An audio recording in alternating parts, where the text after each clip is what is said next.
Cara, vergonhoso aí o time do Palmeiras não conseguir fazer um gol no time do São Paulo. Pior não é nem fazer o gol, não. É não ameaçar o goleiro do São Paulo. O Palmeiras praticamente deu dois chutes aí próximos do gol, né? Nem na direção do gol, né? O jogo inteiro. Teve uma cabeçada do Flávio Lopes, o goleiro do São Paulo pegou. O resto, o goleiro do São Paulo assistiu o jogo dentro do campo. Deve ter ganhado o ingresso VIP aí para assistir ao jogo. E aí, numa dessas, deu uma bolada nele, acidental do Flávio Lopes, e ele acabou defendendo ali, né? Parecia isso, sabe quando você vai ver o jogo e o jogador dá um chute, um chutão lá e a bola vem na tua direção? É o que pareceu o jogo. Parece que o goleiro de São Paulo era só um espectador ali, um mero espectador assistindo a partida. Acidentalmente veio uma bola no segundo tempo ali na direção dele. E ele, como um baita de um jogador de gol, um baita de um goleiro, pegou, né? Baita de um goalkeeper. E as explicações do Abel Ferreira é o que você vai ver, se tiver estômago, agora. Qual que foi seu plano na hora? Porque o Estevão entra primeiro fazendo justamente a função do Maurício, mas depois você acabou reformulando ali esse trio de ataque. O que passou na sua cabeça naquela hora? Qual que era o plano ali? Por que talvez ele não tenha dado certo? Obrigado. Eu não tenho o plano para o imprevisto, não é? Há duas coisas que tu não controlas na vida, nem o tempo, nem o imprevisto, que foi o que aconteceu. Eu acho que a minha linguagem corporal fala um bocadinho de tudo, não é? Numa altura em que temos o Paulinho lesionado e o Filipe lesionado, com a saída do Rony, só com o Lopes neste momento e com os dois moleques, o Thales e o Luigi, que ambos os dois ainda podem jogar no sub-20, e com o Estevão, que vocês sabem, há 3 dias atrás teve um problema de saúde e que não estava hoje, mesmo assim não estava a 100%. Foi obrigado logo no início a ter que improvisar. Não era isso que estávamos à espera. Mais do que tudo, ficámos sem o jogador que tem sido o nosso abre-latas, o nosso jogador mais criativo, o nosso melhor marcador. Mas o futebol é isto e é por isso que temos que ter um elenco maior, porque por ano não fazemos só 30 jogos ou 34, fazemos 75, 80. Portanto, é fundamental o nosso elenco ter mais profundidade. Estamos a trabalhar nisso. O nosso quebra-cabeças, faltam peças no nosso quebra-cabeças e nós vamos continuar a trabalhar em cima disso, pelo menos assim espero. Mas sim, foi um jogo truncado, uma equipa que se fechou muito bem. Nós na primeira parte houve ali momentos que já sabíamos que o nosso adversário ia jogar assim, não foi surpresa para nós. Ia jogar com uma estrutura fechada, a apostar no contra-ataque. Mesmo assim, na primeira parte nós não conseguimos bloquear sobretudo a dinâmica dos dois médios de organização do nosso adversário, o Alisson e o Pablo Maia. As nossas marcações não foram o que nós previmos, corrigimos ao intervalo e eu acho que melhorou. São jogos sempre mais entroncados, não tivemos tanta criatividade para ultrapassar o muro do nosso adversário. Mesmo assim tivemos num jogo que normalmente, pelo menos assim me diz a experiência, nestes jogos derby, não há muitas oportunidades, mas mesmo assim finalizamos umas 7 ou 8 vezes dentro da área e 2 delas mais flagrantes. Mas ficámos só por um ponto e sim, foi duro logo no início, aos 2 minutos, ficar sem o teu melhor marcador. Boa noite, Abel. Meu nome é Gabriele Simoni, parabéns pelos 300 jogos. Esse ano, o Palmeiras só ganhou 1 jogo como mandante e 3 como visitante. Eu já li os seus livros e eu sei que quando os resultados eles são piores em casa do que fora, isso te intriga, e esse era o cenário do Palmeiras quando você chegou. E no seu primeiro contato com os capitães da época, você perguntou por qual razão o rendimento era pior em casa, e eles responderam que era por conta da má irrigação do gramado sintético. Agora, em 2025, na sua opinião, qual que é o problema? Por que você acha que essas vitórias em casa não chegam? Obrigada. Boa pergunta. Se eu fosse a contar os pontos que nós temos em todos os grupos, tirando o do Corinthians, dava para passar menos no nosso, né? Se nós olharmos para aquilo que deve ser o futuro e pensarmos numa alteração, é dar mérito, porque nós neste momento somos os quartos e estamos fora, né? Portanto, nós estamos com 17 pontos, tirando o grupo do Corinthians, éramos líderes nos outros todos, e corrige-me se eu estiver enganado. Acho que falta-nos um bocadinho de mais criatividade no último terço, porque quando nós chegamos, o Palmeiras andava à procura de se encontrar. Quando nós jogamos com os nossos adversários agora, vocês veem como eles fecham, não é? Estávamos a jogar, não é com uma equipa qualquer, estávamos a jogar com o São Paulo, certo? Uma linha de 5, mais 2 primeiros volantes na frente, o que dificulta muito aquilo que são os espaços que nós temos que criar, e depois precisamos muito da criatividade dos nossos jogadores para ultrapassar esse muro, que foi o que aconteceu aqui, sobretudo na segunda parte. Mesmo assim, como te disse, fomos capazes de criar pelo menos 2 oportunidades flagrantes no segundo tempo. Muitos dos remates bateram naquela muralha do nosso adversário, mas não tem a ver, e desculpa só discordar contigo, não tem a ver com o gramado, tem muito mais a ver com a capacidade do treinador ajudar ainda mais os nossos jogadores, e depois termos presença na área com centroavantes que nos ajudem àquilo que é ultrapassar este tipo de jogos onde as equipas fecham muito. Não é a primeira vez que nós jogamos neste Paulistão contra equipas com linhas de 5, mas infelizmente os 17 pontos para nós no nosso grupo não chega para passar. Abel, boa noite.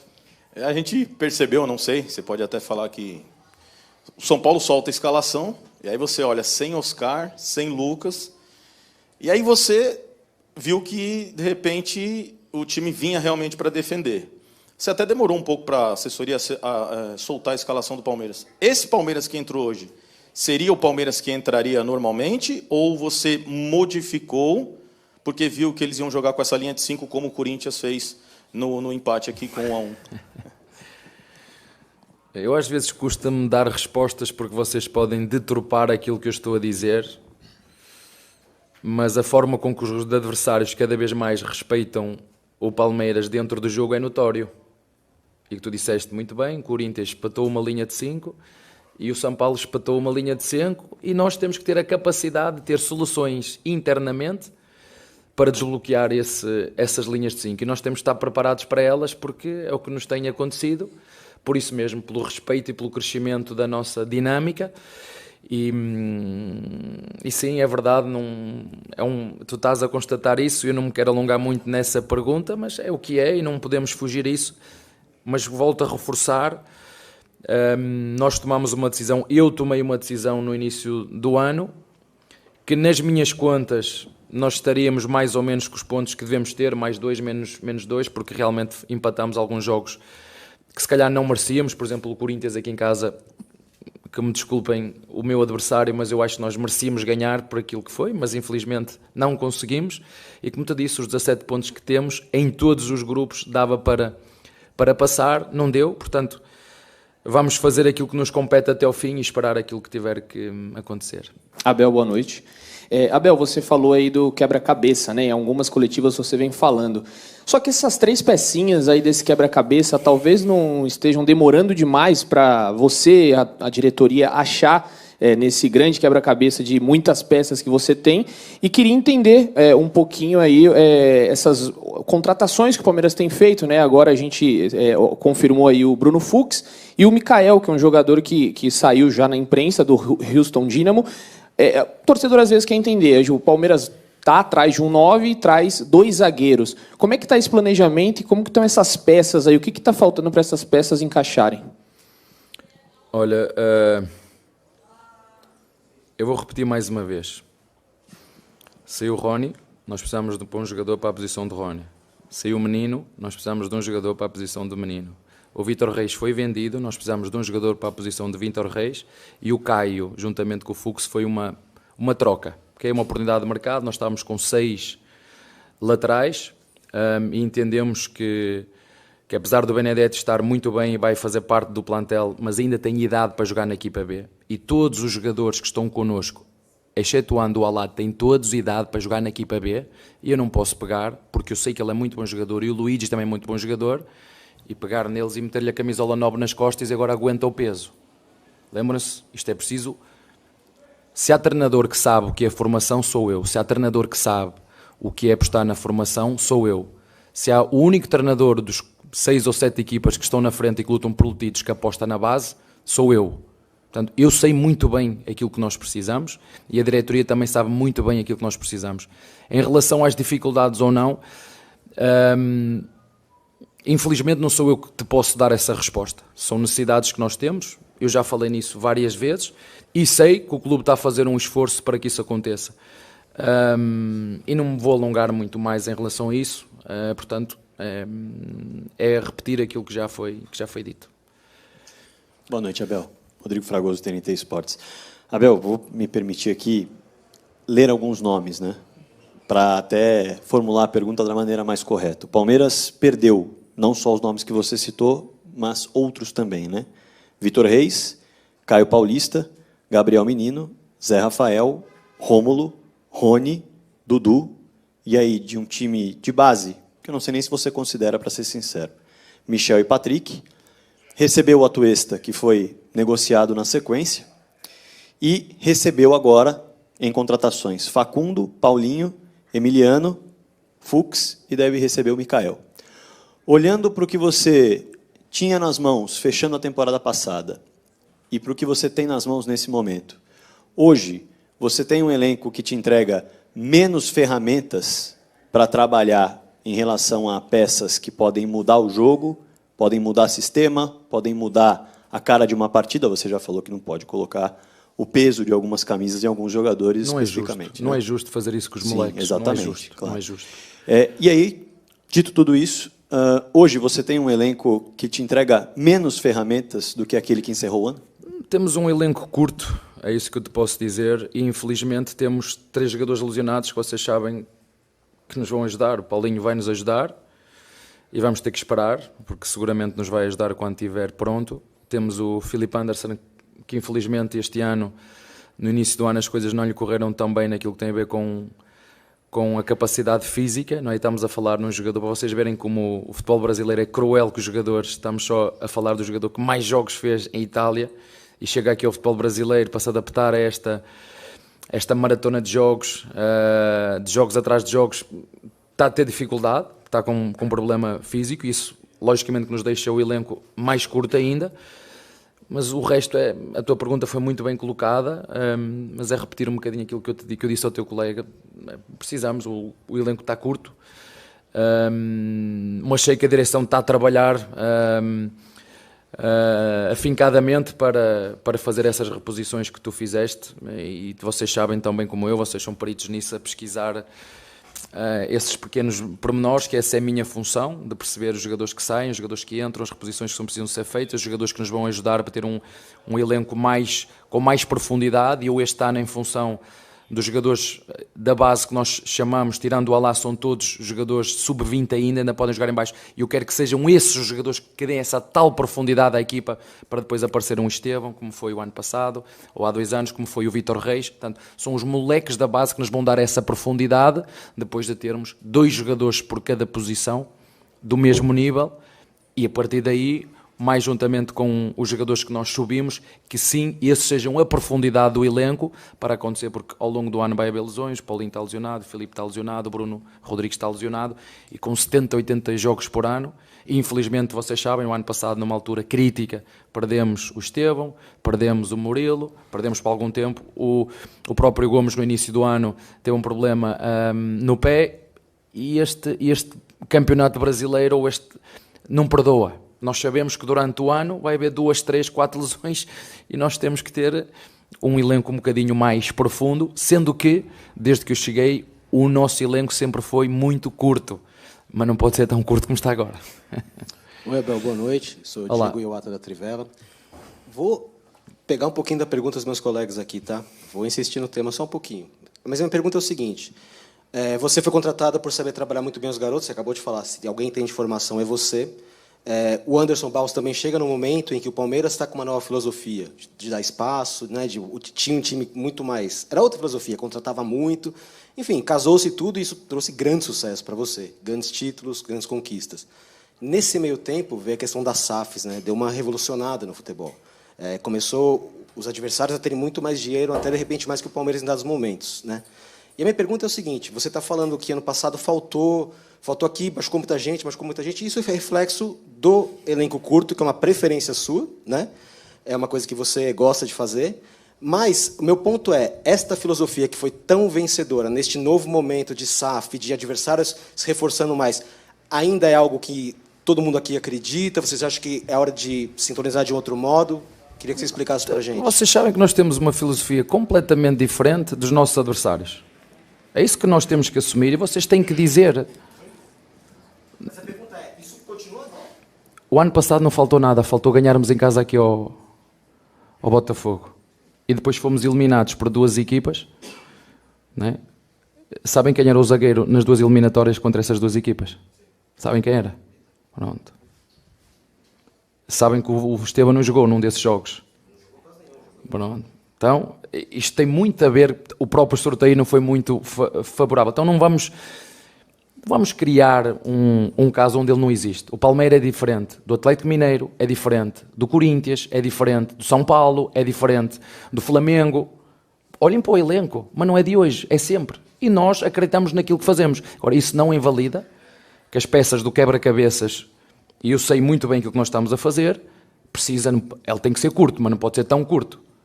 Não é? Basta olhar para o jogo de hoje, vocês olham para o banco e entendem isso, não é preciso ser mágico.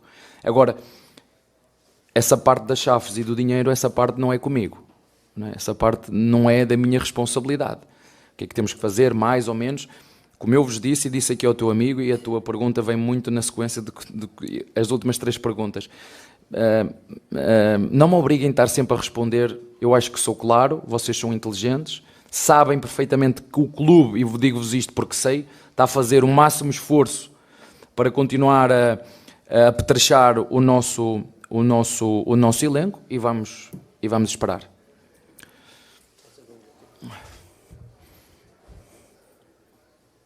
Boa noite, Abel. Luiz Stock da Goa aqui. Abel, alguns dados do jogo de hoje. O Palmeiras teve 15 finalizações, sendo 7 delas de cabeça, na jogada aérea, e 2 delas foram ao gol só, né? Uma delas de cabeça do Flaco, a outra foi a finalização de fora da área do Richard Rios. E podemos dizer que as 2 de mais perigo foram do Flaco de cabeça, né? Mas tem faltado mais coragem e ousadia para o Palmeiras finalizar de fora da área, tendo jogadores como Estevão, o Veiga, o próprio Richard Rios, que chutam bem de fora da área e longa e média distância? Olha, se tivesse que dizer um aspecto a corrigir, é exatamente esse. Quando jogas com uma equipa tão recuada, com a linha defensiva quase em cima da área, uma das armas que tu tens é o remate exterior. Isto foi o que eu disse aos nossos jogadores ao intervalo. Uma vez que eles te preenchem o corredor central com 2 volantes e 2 zagueiros, o corredor central é muito difícil tu entrares em combinações interiores. Muito difícil. Uma equipa que joga tão baixa quase dentro da área, ou tu entras em cruzamentos da linha de fundo, okay? Ou cruzamentos exteriores, ou remates exteriores. Não há uma forma. É por fora, para ultrapassar este muro, nem meu entender, é por fora e por cima. E remates exteriores. Rematamos apenas, como tu disseste, 2 vezes, mas rematamos várias vezes dentro da área nas quais bateram nas pernas dos nossos adversários, pelo menos daquilo que eu vi, 8 foram dentro da área, 8 finalizações das 15 foram dentro da área, e 2 delas, como disseste muito bem, foram de cabeça. Mesmo de escanteios, tivemos o Gomes 2 vezes escanteios, uma na primeira parte ou na segunda, o próprio Lopes. Infelizmente hoje nós não conseguimos acertar no golo e não fomos capazes de fazer um golo que tanto precisávamos perante uma equipa que jogou, como disse, muito fechada e nos dificultou muito o nosso jogo de ataque. Abel, Felipe da Rádio Bandeirantes. O Botafogo, no ano passado, não se classificou para as finais do Campeonato Carioca e terminou o ano campeão da Libertadores e campeão brasileiro. O Palmeiras, ao contrário, foi campeão paulista, mas não foi campeão no ano passado do Brasileiro ou da Libertadores, um título que o torcedor sonhava. Nesse momento, a gente vê um pouco da torcida do Palmeiras cobrando melhores resultados, mais contratações, algumas críticas a Leila e também o Anderson Barros. Eu queria que você falasse sobre o que você entende do Campeonato Paulista. É realmente um campeonato de pré-temporada, de testar opções e depois do Paulistão, enfim, atirar na contratação, mirar na contratação certa para reforçar o elenco? Deixa só reforçar a pergunta que estás a fazer. Eu não enganei ninguém e fui muito claro naquilo que disse em relação ao Paulistão. Em momento nenhum deixei de dizer que temos a ambição de ganhar o 4º, mas fui muito claro. Só não entendeu quem não quis, eu fui muito claro naquilo que disse. E deixa-me só também reforçar que os pontos que temos com os pontos que temos, porque amanhã toda a gente vai dizer mal do Palmeiras, nos pontos que temos, éramos classificados em todos os grupos. Infelizmente, em função do regulamento, em função de um belo desempenho dos nossos 2 adversários do nosso grupo, estamos dependentes de resultados terceiros. Portanto, é tão claro quanto isso e eu não vou alterar. E todos vocês, o ano passado, nós ganhamos esta competição e muitos dos teus colegas se esquecem, dizem o Palmeiras não ganhou título nenhum. Né? Muitos dos vossos colegas dizem o Palmeiras não ganhou título nenhum. Portanto, não sou eu, porque a mim dá-me muito trabalho, que descredibiliza esta competição, porque dá-me a mim o mesmo trabalho. Agora, em função daquilo que é a longevidade desta época, aquilo que nós temos, aquilo que é, dizer-vos assim, muito diretamente, se calhar este título é muito mais importante, tem muito mais peso para um Corinthians, para equipas, para um Santos que não têm ganho há muito tempo, do que se calhar para o Palmeiras, mas isso não significa que a nossa ambição não seja em todos os jogos lutar para ganhar, como foi hoje. Tudo o que eu fiz hoje com as substituições todas foi para ganhar o jogo. Infelizmente, os pontos que nós temos, que são 17, dava para passar em todos os grupos fácil. No nosso, estamos dependentes de resultados de terceiros. Será que se deve mudar alguma coisa no regulamento? Mas agora o Palmeiras tem 10. É o que é. Podemos ficar fora e podemos passar. Não sei o que é que vai acontecer. Vamos trabalhar em cima daquilo que nós devemos e temos que fazer, que é ganhar os nossos jogos. Infelizmente, como te disse, os 17 pontos que temos não são os suficientes para o nosso grupo passar à fase seguinte. Abel, boa noite. Me permita continuar nesse tema sobre a situação de momento do Palmeiras nessa tabela do Campeonato Paulista, porque já desde a rodada passada que o cenário é esse, né, de não depender só das próprias forças para avançar à próxima fase. E aí eu queria ouvir de você qual seria o impacto e qual é o impacto que pode ter nesse time do Palmeiras de ficar um mês sem jogos, por exemplo, porque no próximo fim de semana a gente já tem o encerramento dessa fase de grupos e aí o Palmeiras vai jogar fora de casa, o que tudo indica vai brigar por essa classificação bem distante aqui do Allianz Parque, depois com o início do Campeonato Brasileiro só para o último fim de semana de março, então se não vier essa classificação, quase um mês sem jogos. Qual é o impacto que isso geraria, e não só para o grupo, mas de uma maneira geral de instituição, e nisso a gente acaba colocando a torcida também. Obrigado. Olha, não sei porque nós nunca ficamos de fora. Ganhamos 3 seguidas, não sei se temos esse crédito de não ganhar a 4ª ou ficar fora, não sei. Ainda não sei o que é que vai acontecer. Como te disse, temos 17 pontos, éramos classificados em todos os grupos, menos no nosso. No grupo de São Paulo, por exemplo, se calhar estávamos à frente, não era? O que querem que eu vos diga? Querem dizer mal de Palmeiras? Podem dizer mal de Palmeiras, que nós já estamos habituados a lutar contra tudo e contra todos, e é isso que nós temos que nos preparar sobretudo dentro daquilo que é o CT, dentro da nossa estrutura, porque desde que eu estou aqui ninguém nos dá absolutamente nada. Ninguém nos dá nada, tem que nos sair do corpo, tem que nos sair da nossa determinação e da nossa resiliência. O que vai acontecer, eu não sei, eu gostava muito de responder à tua pergunta mais concretamente, mas tenho que ser mais ambíguo porque ainda estamos na luta, no grupo que mais pontos tem, e volto a referir, no grupo de São Paulo, por exemplo, éramos os primeiros.